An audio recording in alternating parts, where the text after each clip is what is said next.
important topic, that is treatment of PCOD. This video is completely made for the medical students only. This is not a medical advice to the patients. अगर आपको PCOD का treatment लेना है तो आप अपने gynaecologist या specialist के पास जाएं और फ्री ट्रीटमेंट लें. ये केवल एजुकेशन पर्पज़ के लिए बनाया गया है. So let's start treatment of PCOD. Unfortunately हमारे पास कोई भी ऐसी ड्रग नहीं है जो PCOD को परमानेंटली ट्रीट कर सकती है या PCOD को ख़त्म कर सकती है.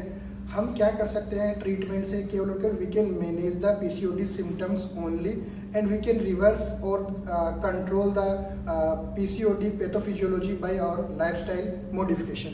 सो the first modality of treatment of PCOD is lifestyle modification. और लाइफस्टाइल मॉडिफिकेशन में जो चीज़ आती है वो होती है diet and weight reduction. So the weight reduction is the first line of treatment for the PCOD patients. So कितना इफेक्ट होता है इसका?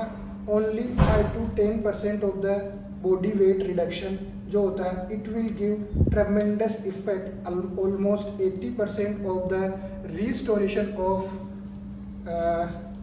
ओवुलेशन. आपका जो पीरियड्स हो रहे हैं वो आपको रेगुलर हो जाएंगे 80% केसेस में. एंड इनफर्टिलिटी इश्यूज जो होते हैं they will resolve around 80% cases. ये फर्स्ट लाइन थेरेपी है, फर्स्ट लाइन modality है for the PCOD treatment. But you have to know about one thing. This is the first line strategy for the overweight and obese patient only. obese जो PCOD होती है उसमें ही हमें इसको देना है. It is not effective in thin PCOS. Thin PCOS में हमें ध्यान रखना है कि ये इतना ज़्यादा इफेक्टिव नहीं होगा. थिन PCOS जो होती है अपनी डाइट एंड जो कुछ मेडिकेशंस होती है उनसे इनके जो सिम्टम्स होते हैं वो आपको रिड्यूस हो सकते हैं. इसका हमें ये ध्यान रखना है. नाउ जो वेट रिडक्शन का जो बेस्ट क्राइटेरिया होता है कि मेरा वेट रिडक्शन का जो best criteria that will help a lot in improvement of the PCOD symptom is the loss of abdominal fat, and this fat is the hardest to remove or it will give the best predictor for the effect of the use. best predictor है ये हमारा जो effect आ रहा है हमारे PCOD के patient में उसके लिए. Now the next weight reduction जो है how it help in PCOD treatment. कैसे कैसे ये हेल्प करता है? सबसे पहली जो चीज़ ये करता है weight reduction, it increases SHBG production. Sex hormone binding globulin जो होता है इसके प्रोडक्शन को बढ़ा देता है. इसकी वजह से जो फ्री एंड्रोजन होता है उसका लेवल कम हो जाएगा. और अगर फ्री एंड्रोजन का लेवल कम हो जाएगा तो जो लो स्टिमुलेटरी इफेक्ट जो होता है ऑन द ग्लैंड जो होता है हमारे सेबेसियस सिक्रीशंस जो होते हैं या जो stimulation of the hair follicles होता है वो हेयर फॉलिकल का स्टिमुलेशन कम हो जाएगा, जिसकी वजह से हिर्सुटिज्म जो होगा वो हिर्सुटिज्म कम हो जाएगा. यानी कि आपके बालों की जो ग्रोथ है वो कम होगी. नंबर 2 जो ये हमारा इम्प्रूवमेंट करता है वो करता है it improve ovulatory function and reproduction rate. तो ये दोनों ही चीज़ों में हेल्प करता है. जो हमारा ओवुलेटरी डिसफंक्शन या इनफर्टिलिटी होता है इशू उनमें भी हेल्प करता है वेट रिडक्शन. और जो हमारा वेट रिडक्शन जो होता है हिर्सुटिज्म जो होता है उसमें भी हेल्प करता है.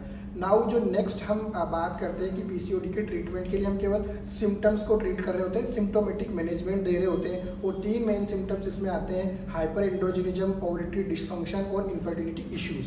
तो हम पहली बात करते हैं किसकी? हाइपर एंड्रोजिनिज्म की. और हाइपर एंड्रोजिनिज्म में आपको पता ही है कि आपके अनवांटेड जो हेयर होते हैं चेहरे पर, छाती पर, पेट पर या कहीं पर भी आपकी बॉडी पर मेल पैटर्न के हेयर आ जाते हैं. और इसको रिमूव करने के लिए हमारे पास में जो फर्स्ट ट्रीटमेंट होता है वो होता है OCP. इसको हम बोलते हैं ओरल कॉन्ट्रासेप्टिव पिल्स जो होती हैं वो हम देते हैं. और इसका इफेक्ट जो होता है ये कैसे एक्ट करती है?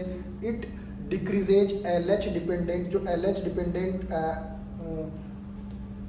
डिपेंडेंट आपका एंड्रोजन जो सिक्रीशंस होता है उस एंड्रोजन सिक्रीशंस को ये कम करवा देती है. हाइपर एंड्रोजिनिज्म को कम करवाती है. और दूसरा ये क्या करती है? SHBG को कम करवाती है. तो इन दोनों की इफेक्ट से आपकी बॉडी में रिड्यूस हो जाता है एंड्रोजन और मेल हार्मोन रिड्यूस हो जाएंगे. तो हार्मोनल मिलीव जो होगी वो रिस्टोर होगी और आपकी जो ओवुलेटरी फंक्शंस जो होते हैं वो वापस आ सकते हैं. OCP जो होती है जनरली हम जो OCP यूज़ कर रहे होते हैं वो टेबलेट ड्रोस्पेरिनोन जो होता है नेक्स्ट जनरेशन प्रोजेस्टेरोन होता है 3 मिलीग्राम प्लस इथिनिल एस्ट्राडायोल का जो कॉम्बिनेशन होता है 30 माइक्रोग्राम वाली टेबलेट का वंस ए डे हम यूज़ करते हैं for the 21 days single cycle, और लगभग 3 to 6 साइकिल के लिए हम इसको पेशेंट को देते हैं। तो ये आपको देने का एक तरीका है कि आपको OCP को कैसे यूज़ करना है। अदर OCP भी आप यूज कर सकते हैं, डिपेंड करता है कि पेशेंट थिन है कि PCOD उसका एंड्रोजेनिक प्रोफाइल क्या है या उसका ओबेसिटी कितनी है, उस पर डिपेंड करता है। 2 और ड्रग होती है जो आपका हाइपर एंड्रोजिनिज्म को कम करती है। उसमें पहली ड्रग जो होती है वो होती है टेबलेट स्पाइरोनोलेक्टोन, और जो स्पाइरोनोलेक्टोन होती है उसको हम 50 to 100 मिलीग्राम ट्वाइस से दे सकते हैं। और दूसरी जो टेबलेट होती है जिसको हम यूज़ करते हैं टेबलेट फिनास्टेराइड जो होता है, फिनास्टेराइड को भी हम यूज कर सकते हैं 5 मिलीग्राम वंस ए डे के कॉम्बिनेशन में ये अपने को मिलता है। ये सीवियर केसेस ऑफ हिर्सुटिज्म जो होता है, हाइपर एंड्रोजिनिज्म जो होता है, उनमें हमें ध्यान रखना होता है, उनमें हमें देना होता है। और it is best to use with opinion of the endocrinologist. आपको एंडोक्राइनोलॉजिस्ट के ओपिनियन के साथ में इसको दे सकते हो। स्पाइरोनोलेक्टोन अगर कभी आप दे रहे हो तो इसका आपको साइड इफेक्ट का ध्यान रखना है कि ये साइड इफेक्ट क्या करता है। ऑर्थोस्टेटिक हाइपोटेंशन जो होता है उससे पेशेंट को ये हो सकता है, और उस पर हाइपर कैलीमिया, ये पोटेशियम स्पेयरिंग डायरेटिक्स होता है, इसलिए ये हाइपर कैलीमिया जो होता है उसको करवाता है। तो हमें ये चीज़ों का ध्यान रखना है अगर हम इसको प्रिस्क्राइब कर रहे हैं। लेटेस्ट एक रिसेंट क्रीम का जो इवोल्यूशन हुआ है और वो काफ़ी क्लिनिकल प्रैक्टिस में यूज हो रही है, उसको बोलते हैं एफ्लोरनिथीन जो क्रीम होती है, ये लोकल एप्लीकेशन की ओर होती है, और लोकल एप्लीकेशन में प्रोलॉन्ग यूज़ के लिए हम इसको यूज कर सकते हैं हाइपर एंड्रोजिनिज्म या हिर्सुटिज्म के लिए। ये क्या होता है, इस क्रीम में ऑर्निथिन डीकार्बोक्सिलेज इनहिबिटर, जो ये ऑर्निथिन डीकार्बोक्सिलेज इनहिबिटर जो होता है ये आपका एनफ्लोरिथिन क्रीम में होता है, और इसको अपन प्रोलॉन्ग तरीके से यूज़ कर सकते हैं। ये जो क्या करता है, thinning of the growth of the unwanted facial skin जो होता है, आपका जो चेहरे पे बाल होते हैं उनकी thinning of the hair follicles या थिनिंग ऑफ द हेयर कर देता है, और उसको आपको ग्रोथ करने के लिए रोक सकता है।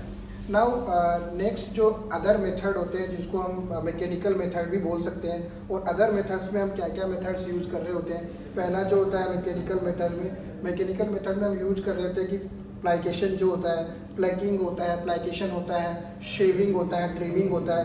ये सारे के सारे मेथड जो होते हैं डिपेंड करता है कि आपकी पेशेंट किस मेथड के साथ में कंफर्टेबल है। हम मैकेनिकल मेथड यूज़ कर सकते हैं, या फिर कोई लेज़र जो होता है, लेज़र रिमूवल भी हो सकता है हेयर का।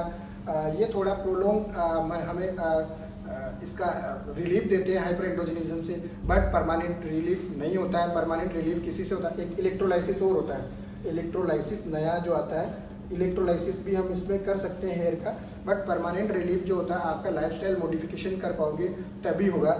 एक स्पेशल रिमार्क होता है हाइपर एंड्रोजिनिज्म के लिए कि हमें क्या ध्यान रखना है। इसमें हमें ये चीज़ ध्यान रखनी होती है कि जो भी हमारे अदर वो होते हैं लाइक कि इनोसिटोल हो गया, या मेरे पास में मेटफॉर्मिन हो गया, या फिर विटामिन D3 या स्टेटिन्स, ये जो भी चीज़ें होती है these are not effective in treatment of hirsutism, not effective in treatment of hirsutism. ये हिर्सुटिज्म के लिए नहीं दे सकते।